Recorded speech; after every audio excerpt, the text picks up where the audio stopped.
If you want more good in your life, you better plant more good seeds. The more good seeds you plant, the more serving other people kind of seeds, the more that comes back to you. I've recognized life is like a boomerang. You send it out, but it comes right back to you. So you want more peace? Send it out. You want more joy? Send it out. You want more happiness? Send it out. You want more love? Send it out. It's going to come right back to you. You want more frustration? Seriously, keep sending that out. You want more anger and hostility? Send that out. And I guarantee you, that's what you're going to get back in your life. Hi, I'm Walter Bond, former NBA athlete, Hall of Fame motivational speaker, and business accelerator. And I'm Antoinette Bond. I'm a real basketball wife, a mom, I'm a business owner, and a business acceleration coach. And this podcast is for business leaders, entrepreneurs, or anyone who's trying to get to their next level and just needs more support in business. Welcome to the Huddle.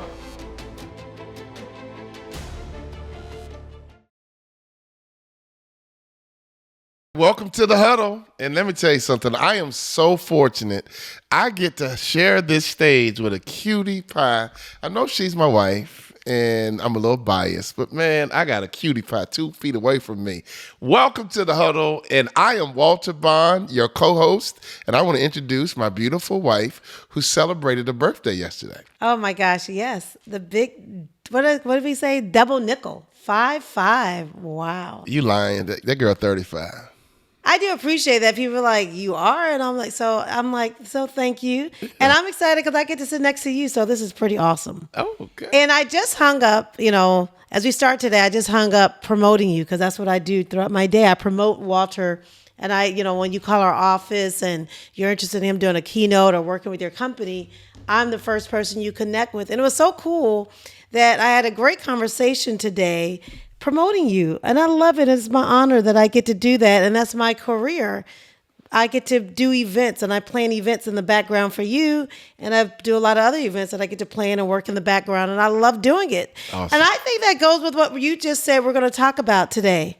Yeah, in this season of the holiday cheer, we really want to break down service and why is being a servant so important. And I use the word servant because a lot of people look at that word as a negative term given to low lifes and low peasants. But if you really think about it, even the Bible says it's more blessed to give than to receive, which really is a powerful conversation, which really suggests that we all should be servants. Absolutely. Right? Can you not be a millionaire and still have a servant's heart? Oh, absolutely. So it has nothing to do with money, right? And so I love you. The first thing you want to do when you show up at a funeral or at a birthday party or anyone's house, you serve. Yeah. And that's just kind of who you are naturally. So we want to break it down today and just talk about why having a servant's heart is so important. And if you don't have a servant's heart, the dangers of it. I think that's very important for us to unpack and talk about today. As you think about that and talk about in the concept of serving people, I think about, on my first jobs, when I think about my career path, working in hospitality or working in stores and retail. And I actually, my student government jobs I did, and even being a cheerleader, all those roles, as I surmise them now as a 55-year-old, they really were servant-hearted, servant-minded roles. And I think the quicker we can all think about and say, wait a minute, I'm here to serve others and not serve myself, I think we realize and find a life that's more blessed, a life that's more opportunity, and really a life that's more fulfilling because you wake up each day thinking about how you're going to give out to others versus what you're going to receive. You're not worried about what somebody's doing for you. You're really thinking about, well, what can I do for other people? And let's give a little background. I think that a lot of times we have to understand where we come from has a huge impact on how we see the world and how we see servants. Your mom and dad met in the cafeteria. They right? sure did. They worked in the cafeteria, And tell that story. It's a cute story. And your dad has come a long way from working in the Right. cafeteria into a real estate developer. But they worked in the cafeteria. Tell the story of how they met and how they really instilled service into you. But Walter, that's a good point, because as I think about my upbringing, my childhood, who my parents are at their core, they were always people that were always about giving out to other people. I mean, when I think about my life and our home was always built around my mom cooking, people coming over. Our house was a gathering spot where she'd be there cooking. My dad cooks. I mean, where Very good you cook. knew if you came to the Bond home, we're the Mayos. If you came to the Mayo home in Miami, I mean, I think about even throughout college, spring break time was in Miami at my parents' home. One time I'll never forget, senior year of college, my parents hosted, I want to say it was about 15 to 20 of my friends sleeping all throughout their house. And I will say to this day, my college friends, and they're your friends too, they remember that trip to Miami. They remember, like, wait a minute, we spent spring break in Miami and we had the best time at Mr. and Mrs. Mayo's house. And so my parents worked at a cafeteria. My parents are from North Florida. My dad's from near Jacksonville, a town called Lake City. My mom is from Orlando, Florida area, a town called Clearmount. Back then it was a town. Now Clearmount has become this city that people really move to. And I'm always shocked. Like, people are like, oh, I live in Clearmount. I'm like, really? Well, Clearmount was a small town when I was a little girl. And so they met at a cafeteria serving people. And my dad was like the little guy in charge, and he could point people and say, who gets to serve coffee? And I remember he tells a story like, oh, I saw your mom. She came in, and I was like, ooh, okay, I'm gonna give her a coffee serving detail. And because he was like digging her, checking her out. And that was like a special position, who could get to serve the coffee. And because if you serve coffee, I think they were giving you a tip back then of like a nickel. And he was like, okay, she'd get the tips. And then she knew, like, I gave her this special position. So he was in the position to bless her with the opportunity to be a elevated server and serving coffee to the people that were visiting in Miami Beach back then. But as I think about that scripture, despise not humble beginnings, they had seriously humble beginnings. And it was always about serving other people. Yeah, and I think that's why we get along so well, because my parents were teachers and they served in a different kind of way. But things were always at our house. Yeah. My mother would bring her whole kindergarten class to our house for a picnic. And her colleagues at her school were like, Gloria, are you crazy? I wouldn't have them at my house. I won't let these kids know where I live. My mom was like, what? These are kindergartners, one. Two, she wanted them to see a house. She wanted them to see a family.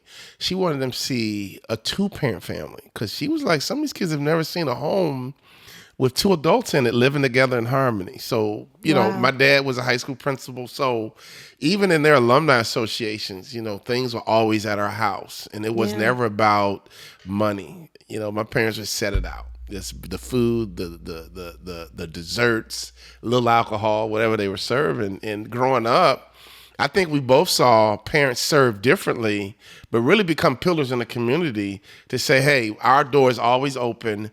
Come to our house and have a good time. And I don't care if you bring anything. You don't need to bring anything, because we just want you to come in here and have a good time. Think about it. We got friends, we've never been into their house. Yeah, never been invited. Yeah, it's like, okay. Which is like, wow. Really? So that's not who we are. We bought this house we live in right now with the mind of hosting people.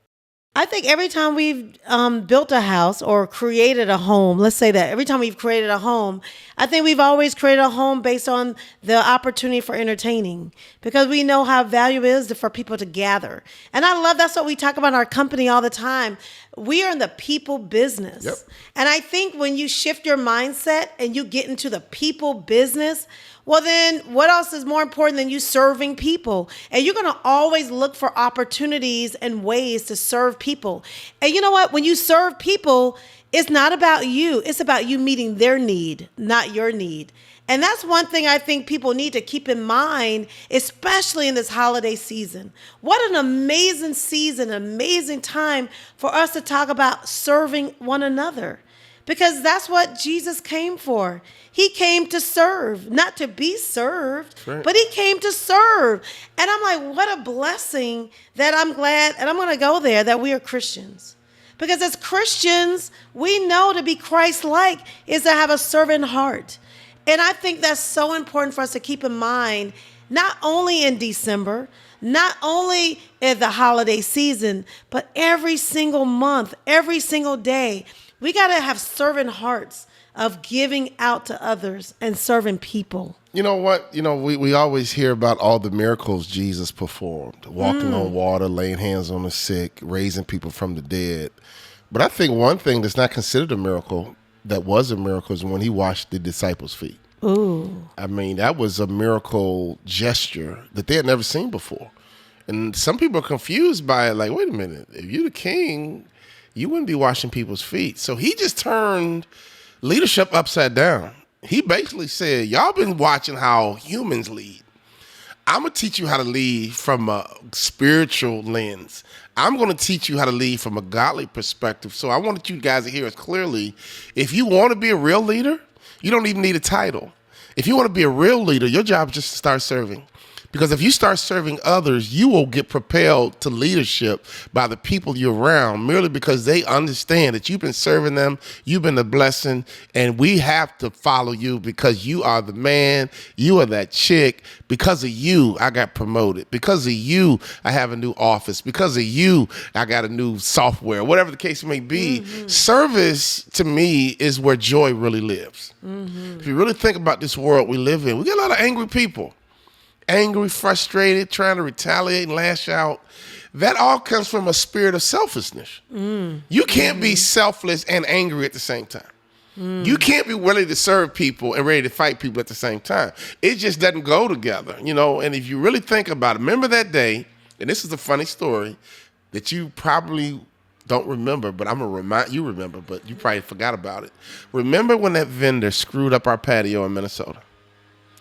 And he said, I'm going to come back and bring a crew, and we're going to rip it up.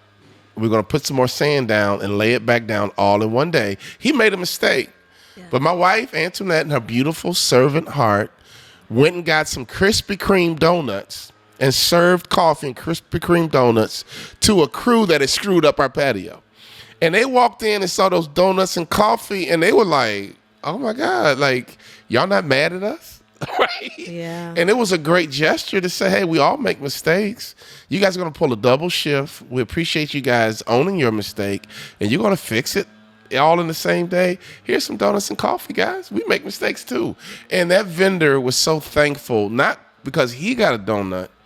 He was thankful because all of his guys had donuts and coffee, and he just looked at us differently because he admitted he screwed up, but we served them even though they screwed up. And so I never forgot that moment because I thought it was the ultimate gesture of love to say, you know what, even when people screw up, you can still serve them. I'm not perfect. Are you perfect? No, I'm not remotely. Nobody's perfect. So the bottom line is serving is, to me, where joy lives. I'm going to give you another example. We live here in a country club, and we got a lot of very successful people, make a whole lot of money, but a lot of anger, a lot of vile personalities, a lot of bitterness, a lot of toxic behavior. They hate this and they hate that, complain about everything. A lot of entitlement. I mean, come on. And amongst that, the servers who work here are the happiest people in our country club. I find that fascinating that here you got members of a country club who are fighting and angry and just chaos. And the servers that work at the country club are the happiest people in the club. Why? Because they're serving. And there's something about serving that will bring you joy. There is something about serving, I believe spiritually, it will release dopamine. And what's the other term? Endorphins. I don't even know what an endorphin is, but we need some, right? It will release endorphins, dopamine inside the brain when you just bless somebody and they appreciate you for blessing them. And you don't bless them from a selfish lens. You bless them because you just want to be a blessing to others. And to me, isn't that prosperity? To me, isn't that true joy? To me, because we always want some more money. I'm telling you the truth. If there's one thing you want more of, it's more money. I've never met a person say, I got plenty, I don't need any more. Everybody want a little bit more money. I don't care if you're broke, I don't care if you're rich. We're all in the pursuit of a little bit more money, but the truth is, joy is not in a little bit more money. Joy is in your ability to serve. But here's a catchphrase. If you serve more, you'll make more anyway. So we got to really break down serving spiritually. We got to break down serving naturally. We can break down service and the benefit of it medically, right? Because if you're always angry and frustrated, I guarantee you it's because you're being selfish. Yes. As I think about what you're saying now, it just reminds me when I talk to people, it's like, ooh, I'm depressed. Oh, I'm sad. Oh, I'm not happy. When you start listening to people and they tell you that, and what follows that typically is all this stuff that's happening to them. Yep. And I've been around people like that, where you listen to them and all they're doing is talk about themselves. They're talking about themselves. They're talking about what they don't have. They're talking about what somebody did to them. And you just don't ever hear them talk about, what they can go do to help somebody else. I'm going to tell you the number one way to perk up, the number one way to be energized, the number one way to be happy, seriously, is to go find somebody to bless. Even if you start, the other week, I was in the line at McDonald's. Yep, I was in McDonald's line. I love their sweet tea. And what happened to me was the guy before me, it was a truck in front of me. When I get to the window to pay, the person at the window that works at McDonald's, he says to me, "Oh, you don't owe anything. The truck in front of you already paid for you." That's awesome. I was like, what? Seriously? That's awesome. But you know what's amazing about that? Those are some of the seeds that I've already planted in life. And so I think about when we're talking about this servant mindset, this servant heart, it comes back to seed time and harvest. Ooh-wee. I mean, at the end of the day, if you want more good in your life, you better plant more good seeds. The more good seeds you plant, the more serving other people kind of seeds, the more that comes back to you. I've recognized life is like a boomerang. You send it out, but it comes right back to you. So you want more peace? Send it out. You want more joy? Send it out. You want more happiness? Send it out. You want more love? Send it out. It's going to come right back to you. You want more frustration? Seriously, keep sending that out. You want more anger and hostility? Send that out. And I guarantee you, that's what you're going to get back in your life. So this thing about serving other people, seriously, I hope you really get this message today. Serving is beyond the holidays. It got to be all of our lifestyle. We got to have lifestyles of serving and giving. And I'm going to tell you, you will be the most fulfilled person in your family, in your stratosphere, in your atmosphere, if you commit yourself saying, you know what, I'm going to outserve you. I'm going to go a little bit further. We started a game about a month ago. And we said, you know what, I'm going to outserve or I'm going to outlove you. And I started off that game that day. And I can't remember what I did. But I remember I came in and I did a couple things for you. And then it was like, ooh, okay, baby, game on. And our game that we play is like, who's going to outlove and who's going to outserve? And we laugh about it because we're like, you know what? Is that not better than us saying, I'm going to be mad with you. I'm going to out-argue you. I'm going to out-blame you. I'm going to accuse you. I'm going to out-hate you. But my God, I'm glad that we got into this other stratosphere about, I'm going to out-love you. I'm going to out-give to you. I'm going to out-honor you. I'm going to out-serve you. I mean, everybody should be playing that game. Right, play that game with us. Right. It's a great game. It is. And I love cooking for you. Thank you. And I love honestly, eating it. My joy is when you enjoy it. That's my payback. Like my collard greens those are kale. Them things are spicy. They were good though. Spicy. They were good. But you talked me into them being good, but it's all good. They were delicious. At any rate, I have learned, and just by seeing others and just watching you, how you operate, and really thinking about those moments. Remember I had that kick when I was like, I need to access my emotions. Yes. And I would have moments when I'm angry or I'm frustrated, I was in a weird state, and I would access my emotions, just ask myself the question, why am I mad? Why am I angry? Why am I stressed out right now? And just accessing my emotions, the result was always like, you're being selfish. Ooh. Right? And so to me, I want to challenge everybody listening right now. I guarantee you, if you play that game, accessing your emotions, every time you're angry, ask yourself why. And you're going to come up with the same answer I got. Well, I can't believe he said that to me. I can't believe she did that to me. I can't believe something happened to me. Me, and my. I taught our kids when they were little kids, me, and my is a three-headed monster, and they start all the fights. Me, and my. Pay attention to the world around you. When someone's angry and venting, all they're saying is, I can't believe he said that to me, and and he said this to me, and he touched my stuff, and blah, blah, blah. I guarantee you, me, and my.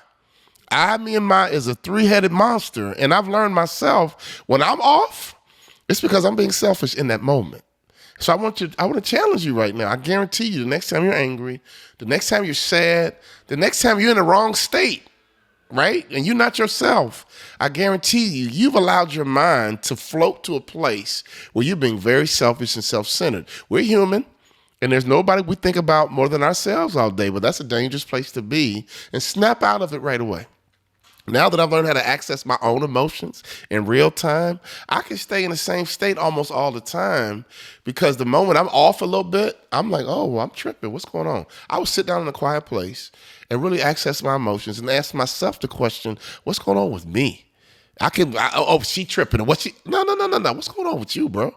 Why are you reacting this way? Why are you upset? Why are you angry? Why are you sad? Whatever emotion it is that got you off kilter, just ask yourself the question why, and I promise you, the result of that question is going to be, in that moment, in that situation, you just got a little selfish, and it was all about you and how it made you feel and how it hurt you. And what? No. Servers aren't even concerned about themselves.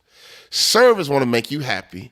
Servers come to worry about you, think about you, serve you. And to me, that's where your joy is going to be. Mm-hmm. So when you go to work, you have a choice. You can go to work and say, man, I hate my boss. He's an idiot, right? Or you can go to work and say, you know what? Let me serve my boss. Let me be a good employee. This man or woman is under stress, got a lot of responsibility. It's 30 of us in our department, and I know there's a couple of people over there that can give a damn about the company. Let me go and relieve this guy's stress. Let me go be a good teammate to my boss. If you change your mindset for he's an idiot and watch this, I don't care. If you change that mindset, say, you know what, let me go and serve my family. Let me go and serve my community. Let me go and serve my nonprofits. Become a servant. Start washing your feet. And I guarantee you, your joy will come back. You'll be happy as ever. And here's the crazy part. If that becomes who you are, the money's going to follow that. Because serving is how we solve problems in the marketplace anyway. Mm-hmm. So being a servant has personal benefits. But honestly, if you really want to get to your next level, we're talking about serving at a high level. Let's give our buddy some street cred. Peter Cancro, founder of Jersey Mike Subs, just sold for $8 billion. We've been working with Jersey Mike Subs for 8 years, and I will tell you, Peter Cancro is the greatest servant I've ever seen in human form. Bar none. Bar none. He's the greatest server we have ever seen. Yes. In human form. I'm telling you, we saw him wash feet every day, and he just sold his company for $8 billion. Yes. So we're not telling you what we heard. We're not even telling you what we read in the Bible. We're telling you what we've seen in real life. We've seen men and women get blessed because they had a servant's heart, even though they were the leader and the CEO of a company. And it makes all the difference in the world. I'm so glad you said that. I mean, so really, what do you do today if you're like, you know what, Walter and Antoinette, I hear you. I need to step up. I need to do better. And I hope that's what everybody's thinking in this moment. How do I step up? How do I elevate my game? How do I do better? How do I get my mindset right? I mean, that's why we always talk about you got to recalibrate. When you recalibrate, it's a real thing. We all got to shift our mind. And to get to this next level that we always talk about, this might be a gap for you. So what do you need to start doing? First of all, I would say wake up each day after you give honor and thank the Lord for another day. The next thing is start thinking like, you know what? Who can I bless today? How can I be a blessing? Who can I serve? Pick something to do and somebody to help every day. Think about it. Every day, if we all woke up 365 days a year and we are intentional, because this thing takes intentionality. It don't happen when you just make it it's like something I'm going to talk about. No, it's about prioritizing servanthood. Think about somebody every day that you can bless. That person might be at work. Pick somebody at work who you can bless today. How are you going to bless your company today? How are you going to be a blessing to your family today? How are you going to be a blessing to your friends today? Learn and think about how to out-bless, out-serve all of those around you. Let that be step number one. What would be the second step if somebody want to get into this servant mindset right now? Well, for those of us who claim we're believers, right? For those of us who claim to have this spiritual awakening, I hear some people say, I'm not religious, I'm spiritual. All right, whatever. Right. The truth is, the Bible says the harvest is plentiful, but the laborers are few. What if we woke up in the morning and said, look, let me serve God? I mean, we could almost drop the mic right there. What if you woke up every morning and said, you know what, I want to be a godly servant. God, if you could use anything, you can use me. My God, like what is more important in your day than to serve God? Yeah. If you really think about serving, so those moments when you're not being a servant, I would make the argument that you're serving yourself. And when you start to serve yourself, that's where frustration lives. That's where anger lives. That's when bitterness sets in. I can't believe he said that to me. I can't believe she did that to me. I can't believe they fired me. I can't believe they won't promote me. Me. Become a servant. And let me tell you the two benefits of being a servant. One is emotional fulfillment. It is more blessed to give than to receive. Two, it strengthens relationships. Man, when you're generous to people and when you're a blessing to people, you strengthen relationships. And not only personal relationships, this is also a professional business model to say, let me serve my client. Yeah. Let me over-deliver for my client. Let me blow my client's mind. You know, I just spoke for the buildings people in Virginia, and they gave me 90 minutes. And I hadn't had a 90-minute keynote in a long time. Most people want 60. And honestly, Larry Melton of the buildings people, such a great guy, such a nice guy. That man, I had just had a mindset like, man, 90 minutes, man, I'm about to put on a show.